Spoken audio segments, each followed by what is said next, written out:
Hey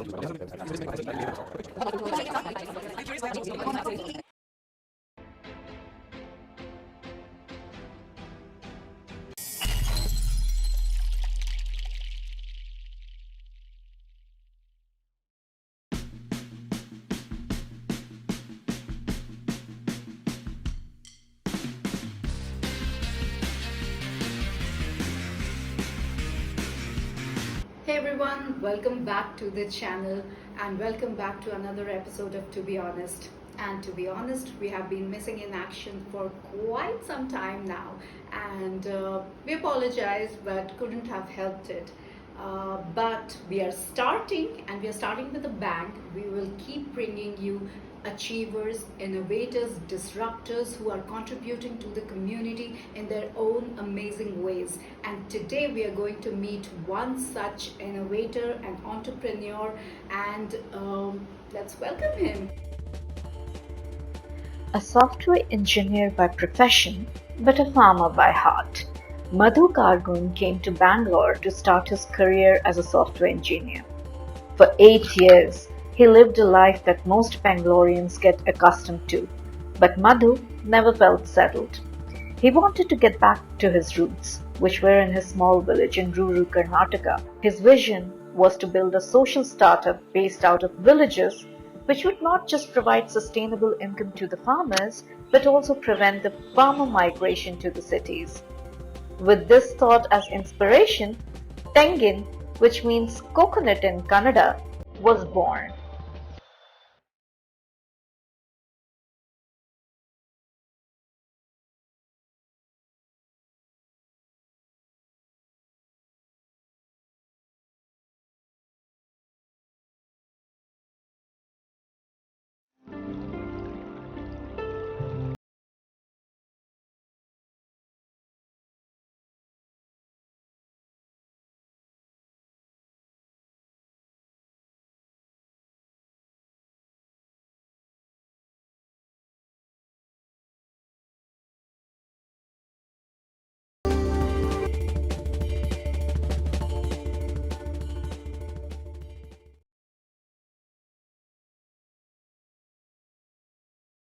All right. So, hi, Madhu, and hi, everyone. We are meeting back after such a long time, recording this episode of To Be Honest. This is our chat show. It's called To Be Honest. And in our show, we meet people, innovators, disruptors who are doing something amazing for the community. And we sit down and have a chat with them. And usually, I send the questionnaire beforehand so that our interviewees get a chance to know and prepare themselves or just rehearse their answers, whatever. But this time, we are going in all with all guns blazing with no questionnaire. So this will be an organic conversation, right? And I would expect Madhu to take over now, introduce his venture and all that he is doing, and take us through his journey. So over to you now, Madhu. Yeah, thank you, Malvika, for having me here and uh, giving me an opportunity to share my story and listen my story to yourself and to more people. I'll share it. Uh, yeah. Hello. I'm Madhu. Uh, so I'm from a small village in Karnataka. It's called Arasikere. That's where our grounds are, and I was working in an IT as a software engineer. I worked for 8 years in a company called Society General, mostly in investment banking. But I know that because all my my roots is brother from also worked for Society General for a short duration. Stockton. Okay, oh, nice. Cogden and Yeah, Society General, I think both of them. yeah, both. Yeah. So my all my roots were from an agriculture. My father is a farmer, and while we were studying in our small town, most of my weekends were spent in an agriculture. He used to take us to a farm, work there, summer vacations. Everything was spent over in a farm. So being connected there, like I was seeing all the life of the farmers, the difficulties, the life in a village, all these things. Uh, but luckily, he got us to a town and like he's given a good education to us. We studied and we. I come to Bangalore for my work after my finishing my master degree in computer application. Uh, but I was always thinking of doing something on my own, like to do some startup or like start something. What taken me there to an agriculture to start something of my own in an agriculture was I always inspired by one of the quotes Steve Jobs has said at Harvard: "Connect the dots, looking backwards." And then when you're becoming and doing something as an entrepreneur, startup, like you have to solve some the niche problem that is something in a society. Of late, I have seen most of the young farmers they migrating from an agriculture to city because of no sustainable income in villages or in agriculture. They're trying to become a Ola driver, Uber driver, come to cities, all this. That worrying me, like if such movements happen, who will grow food for us in the future if everyone come to city? I Absolutely, wanted very to valid point. make there. I want to do something there, and I learned one of an agriculture practices from a person called Subhash Palekar about natural farming of agriculture, which can help to create a lucrative income locally in their village by growing all these multiple crops in a farm. Uh, so that decided me there one go there and like cascade that knowledge to more people because upskilling was not happening in an agriculture or to a farmer. Second thing is do a value addition of what we grow, what our producers what we grow. And me being from a village in Karnataka where we grow a lot of coconuts, it's one of a tropical region of coconuts. That's when I started my wings of doing or value adding the coconuts to virgin coconut oil. So after like 4 years back, we were just doing a virgin coconut oil, and after stumbled use of virgin coconut oil and seeing more benefits, I thought, okay, this needs uh, a better spokesperson to spread to more people what this goodness of coconuts can do to more people. Like because that has a property which can cure a lot of diseases like Alzheimer's, thyroid, True, weight true, loss. true. So I thought, okay, that needs a voice to someone, and like that's when I started my uh, being vocal on telling about what the virgin coconut oil can do for you and all these things. And then we started venturing out to other products which are coming as a waste from coconut. Could be shell, could be coconut sugar, coconut chips, all these things. The whole idea is like I wanted to create small farmers or women groups or which are already there and give them an opportunity for them which can earn by making all these things locally in the village. They don't need to migrate to a city or something. So that's my A whole very ethos of this. sustainable kind of an ecosystem which would allow them to stay rooted and utilize the knowledge they already have and then leverage it to earn some steady income, Correct, is what I'm correct, understanding. Right, right, correct, right. absolutely same. Yeah. So yeah, that's when like a Tengin was born and like yeah, we curated like products out of it.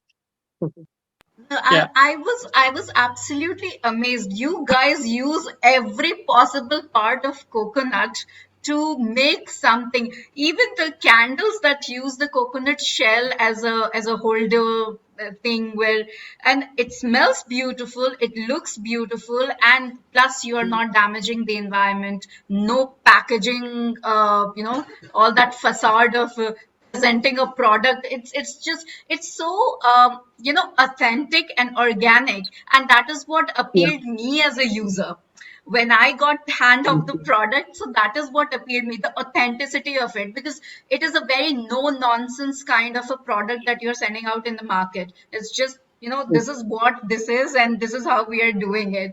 And tell me Yeah. more about it. How did you come up with this idea of using different parts of the coconut and like making this candle, for example, is something which a lot of people would not have thought of.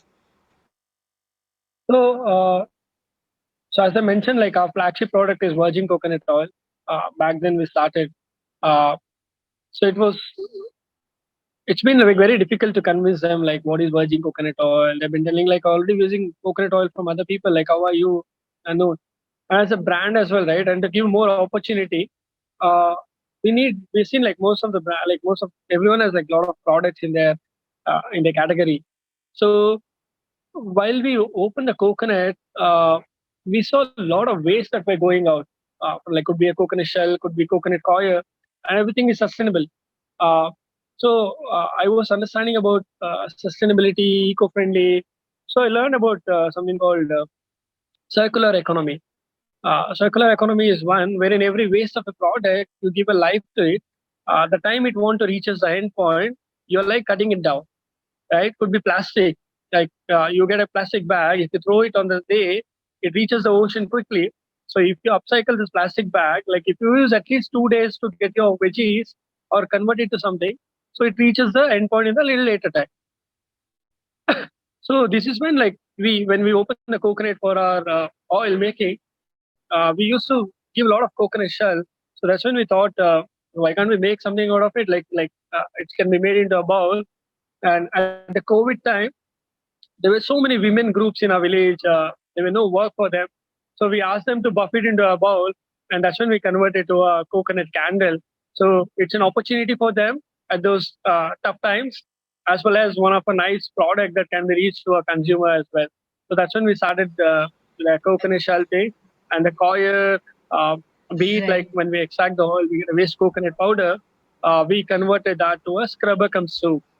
Uh, And the waste like you coconut powder remember, is I absolutely love your burfies. So I would just coconut ask burfi. Yeah, our viewers to just go, go to your Instagram page and just order all the stuff, because everything is really, it has been handled and done so beautifully, and you get such good products as a customer, yeah, and you're using them and you're seeing the benefits.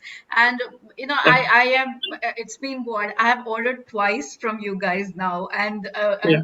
and I decided that I have to sit down and have this conversation with this person, because Thank it you. is a very what you're trying to do here is something which would become an inspiration for a lot of people, because Yeah, ours is an agricultural country. We have traditionally been an agricultural country, and each region of India has so many crops that can be used, recycled, upcycled, and parts can be used for so many other than the traditional purposes that we use them for. So, correct. yeah, so that was the thing. I also want to understand from you that what do you think were the, as an entrepreneur, when you started to when you conceived this idea, what were the major obstacles that you thought that you would be facing, or you actually did face when you went out and started rolling out this whole thing? Uh, so back then I started this like 5 years back. Uh, I was working at an IT at that time. So it was not like a full fledged entrepreneurship. It was like uh, a day job, working till like 6 7 in office, and like coming back and like uh, plan it out how it is. And mostly, as I mentioned, my whole intention was to tell my story, like why we started, what this coconut has. So mostly it was like a weekend event. So that's what we are doing. So we didn't have any funding or such. Uh, so that's how we built in a customer, like the person by person, telling the benefits, and mostly it has went viral through a word of mouth from a customer after using our products, what it is, and like what their real story is about. The main obstacle was like one thing was educating people what it is, because today everything needs an education, at least a good product, because see we can't go and market about the big thing, right, in the bigger platforms, because Right. that comes as a costing. Only thing is like we are okay to burn our energy. I mean, like that's what every startup does, going and standing in the streets or in a flea market, educate consumer what it is. Uh, so that's what we also started with, and that was the initial uh, issues. Second thing is like again the getting a mentor or something like proper who can uh, handhold us what Right. to be done. So that's what. Uh, Again, like yeah, I mean like after work life, working in an IT and like starting this was has been a little difficult. So that's why like we are in a still a slow phase of this entrepreneurship journey. As otherwise, we could have captured like more customers and like could have in a good position. Yeah, Hopefully, we sitting and talking would help you reach out to more people, though I can't promise. We yeah, are still, we also are a very small channel. So, but yeah. that's the objective, actually, to make stories Mm. like yours reach out to more people, and that's why I I see. created this platform. So Thank you so yeah, much. Yeah. I wanted to ask about, can you cite some example of how, the impact creation your initiative has brought about on the community, and how, any story that you can share with us about that? So, so when I started this journey, so we got a little mentor from IIM Bangalore on social entrepreneurship, uh, because our whole ethos was considered as a social venture. We want to take it, though though the company name is my parents' name. While I was working, I couldn't take in my name, so we wanted to show it as a social venture. Lot of questions that came to us while we are doing, like, a lot of people sell an oil, sell these products. How are you differentiated? What is your USP of doing that? uh, I saw one of a problem that uh, some food industry or most of them has have is traceability of the food. The consumers are not getting a chance to know how the brand's food is been happening, right?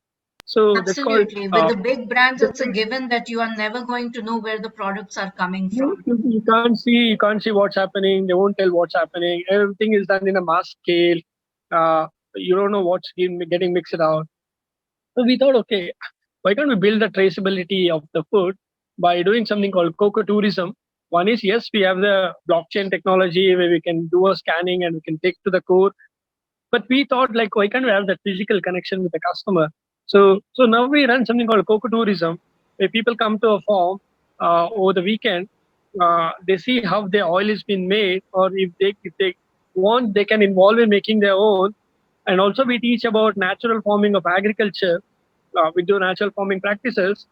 And if you're interested, you can donate your sweat to us by working with us on our fields. Wonderful. Right? Your sweat is going for a good cause. So that we started. So that's one which was helping to build the transparency for the customer. Uh, how it's been helped. So we work with like small farmers, like for example the coconut shell balls.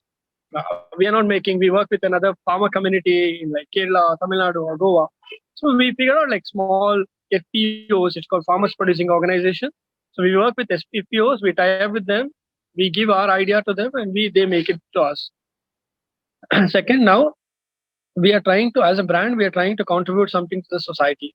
Like every product you buy, we want to contribute like percentage of revenue to the society. It could be a rural development activities, street lights, or a road. Uh, so which we Can gonna you bring it share in our. something that you have already done? It's Some ongoing initiative? yeah, it's a plan now, but we talked to one of the person. They do a menstrual cups. In villages, women are not access to Yes, menstrual yes, cups and all this yes, menstrual yes. hygiene thing, right? Wonderful, So we wonderful, talk, wonderful. yeah, we talked to this person. Whatever we collected out of a product, so our brand and that brand of menstrual cup, we're going together. We distribute the cups to them. We educate. Okay. It's something like Wonderful initiative. how the government does in a Got it. private-public partnership to increase the Yes, infrastructure. yes. Brand and the consumer doing. It's your consumer's money you're distributing to somewhere, and your Right, money is going right, for a good cause. So right, that's our right. whole plan that we are taken up in the next Yeah, cycle onwards will that start. that makes sense, and that makes buying your products all the more appealing. So indirectly, also, Correct. your money is being used for larger good, right? So Correct. Yeah. the next question that I have in my mind is, what advice are you going to give to people who want to do something of their own, who want to have a startup or want to become an entrepreneur in the present situation? How should they proceed forward, or what plans or what pitfalls they should avoid, and what plans they should or what points they should consider? Basically, that's the question. I mean, So actually, there was a mute actually. So you're telling like what points to be considered when they want to do Yeah, something on their own I'll startup? repeat my Okay. question. I just want to Yeah, yeah. understand from you what is your advice to people who want to get into their own startups and want to have an entrepreneurial venture of their own. What is your advice to them? And the first thing is like the idea that you want to do something. The idea should be something niche. Uh, Idea should be something solving any problem which is not solved yet. Uh, Idea should be something which is very near and dear to you, near to your heart. Because something when you're going along to your journey, determination is something which is the key. Uh, See, like COVID, 2 years we're not able to make anything, but still uh, quit my IT, no money, living in a village. But I was working in agriculture. But I have some hopes, and it given me a recognition after starting this Tengin. People recognize me today, the coconut man in Bangalore. It's because of this. So that's all I want to like. Money is something everyone makes it. The name that you or you're carving The before you live respect right that you before are earning the because respect. of your work. Yeah, yeah, correct. So that's the determination keeps you for a longer time. So yeah, I mean, like all these things matter, and like you need to also like whatever you want to do, think creatively. Could be in anything like with your marketing, with your product that you're getting into or service that you're getting into. It's all this matters with this, and you should you should be knowing how to manage your like a team or like people, your products. If you know all these things, but the main idea is the core or idea thing is the core thing. Yeah. So what idea that you're working on, and the problem it should solve some problem. Otherwise, it's becoming a business. It doesn't become an entrepreneur or something. Yeah. Right, right, right. Got Yeah. it. Got it. And can I also venture a little bit into your personal experiences and the way you live your life as an entrepreneur and as a person who is doing so many things together. So how do you keep your sanity, your balance, and calmness and the ability to go ahead and do things? What do you do about that? Uh, I mean, like, yeah, it's just about like me. I work in a farm. Whenever I'm like feel like more hectic on work or something, I'll go to farm over weekends. Uh, so when I'm engaging tools, right, I'll be meeting like new people. Uh, I mean, it's just like those are the stress busters. Apart from that, like it's like every day you'll be busy with something. Like I'll be thinking of like what's next, how to uh, get more customers in. Uh, I mean, it's all about like thinking like what is it, what's next, planning. And when you're like feel bored or like feel stressed, uh, go to farm, work in a farm. I do a natural farming of agriculture as well. So I'll be doing all these things, all the activities in my farm. So yes, so that's my normal days of life. That's wonderful. That's wonderful. I'm sure a lot of people hearing this would, would get a sense of what it is like to go out and build something from scratch. And and thank you so much, Madhu, for taking time to talk to us. And it was a wonderful conversation. And I hope we can be of some use and add some value and bring a little bit more customers to you, and more people should get to know your story. And yeah, so that's And it. and to all the listeners, what I can say is yes, like when you're free anytime, when you want to do a getaway from the city life to a village life, come out to a village, see how the life of the village or the farmers has been, and get to understand. It's like a nice detour that a lot of people are coming now, and we make them work in our fields, like 1 hour or 2 hours, like working in our fields. They love it, like donating their sweat, like working along us, and they do it some things like in a farm and they come back. So yeah, I All think right. we Yeah, can plan yeah, of yeah. That's something. that sounds really nice, and Yeah, especially for yeah, nature lovers and people who want to get yeah. away from the city life. Do go ahead and go to the coconut farm, Madhu's farm, and you can find. I am going to need. I will be putting all the description down there where people can go and find your products and your Instagram page, because most Yeah. of your marketing is advertising is through word of mouth. And Yeah. do you have a website too? I could not find But the we have website. yeah, website. We are working on it. Will be up in like a week or something, in a week or 2 weeks. No So problem. until But then, you're yeah, there we'll on do the Instagram and very active, very responsive. So you yeah. guys can order your stuff from there and go and visit the farm sometimes, donate your sweat and make your money, see your money doing some good to the community. So Madhu, Yeah. thank you so much for talking to us. It was wonderful. And perhaps we'll catch up again soon sometime. So thank you for Thank you, being on Malvika. the program. Pleasure talking to you. Pleasure having me. Same here. Pleasure is Thank all you. mine. Thank you. Thank you. See ya. See Bye ya. bye. Bye.